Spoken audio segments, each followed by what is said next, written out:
பார்த்துருப்பீங்கன்னு நினைக்கிறேன். மறுபடியும் ஆலோசனை போறதுக்கான பிளான் ஸ்டார்ட் ஆயிருச்சுப்பா.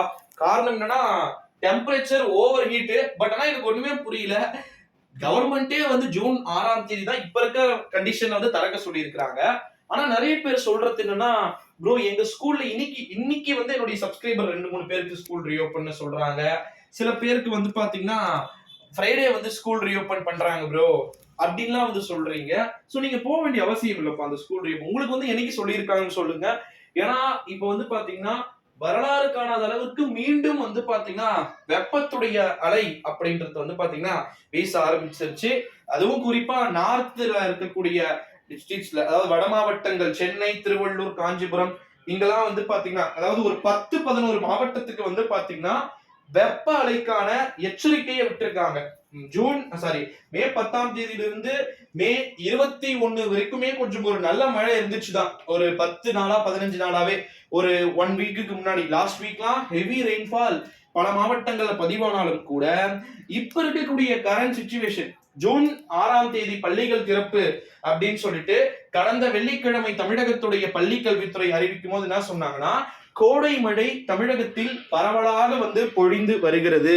சோ அதனால வந்து பாத்தீங்கன்னா பிரச்சனை கிடையாது, பள்ளிகளை வந்து நம்ம திறந்துடலாம் அப்படின்னு சொல்லிட்டு அவங்களுடைய அறிவிப்பை சொன்னாங்க.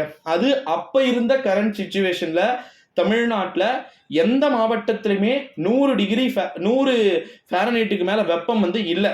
ஆனா இப்ப வந்து பாத்தீங்கன்னா சென்னை, திருவள்ளூர், காஞ்சிபுரம், செங்கல்பட்டு, வேலூர்ல டாப்ல இருக்கு. வேலூர், அப்புறமா ராணிப்பேட், திருவண்ணாமலை, திருப்பத்தூர், விழுப்புரம், கள்ளக்குறிச்சி, திருச்சி, மதுரை போன்ற பல்வேறு விதமான மாநகரங்கள்ல வந்து என்ன பண்றாங்க அப்படின்னு வந்து பாத்தீங்கன்னா தொடர் கடுமையான வெப்பம். நைட் டைம்ல கூட வந்து பாத்தீங்கன்னா அந்த ஹீட் வேவ் அப்படின்னு சொல்லக்கூடிய அனல் காற்றுடைய தாக்கம் வந்து பாத்தீங்கன்னா அதிகமா வந்து இருக்குது அப்படின்னு சொல்லிட்டு சொல்றாங்க. ஸோ இந்த அனல் காற்றின் காரணமா நிச்சயமா பள்ளிகளுடைய திறப்பு தள்ளி போக வேண்டும் அப்படின்னு சொல்லிட்டு ஸ்டூடெண்ட்ஸ் உடைய கோரிக்கைகளும் அதற்கு பிறகு பேரண்ட்ஸ் உடைய கோரிக்கைகளும் வந்து பாத்தீங்கன்னா இருக்கு.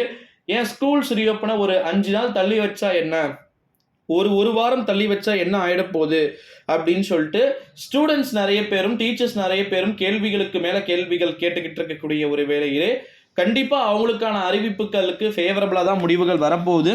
ஸோ எப்படி பார்த்தாலும் நீங்க பயப்பட வேண்டிய அவசியம் வந்து கிடையாது. பள்ளிகள் திறப்பில் பெருமளவு மாற்றங்கள் ஏற்பட வாய்ப்பு இருக்கு அப்படின்றது எதிர்பார்க்கப்படுது. ஸோ அதற்கான ஆலோசனை கூட்டங்களுக்கான தேதிகளை அறிவிப்பாங்கன்னு நினைக்கிறேன், மேபி எனக்கு தெரிஞ்சு. ஸோ வெயிட் பண்ணி பார்க்கலாம் சில குட்டீஸ். Thank you so much.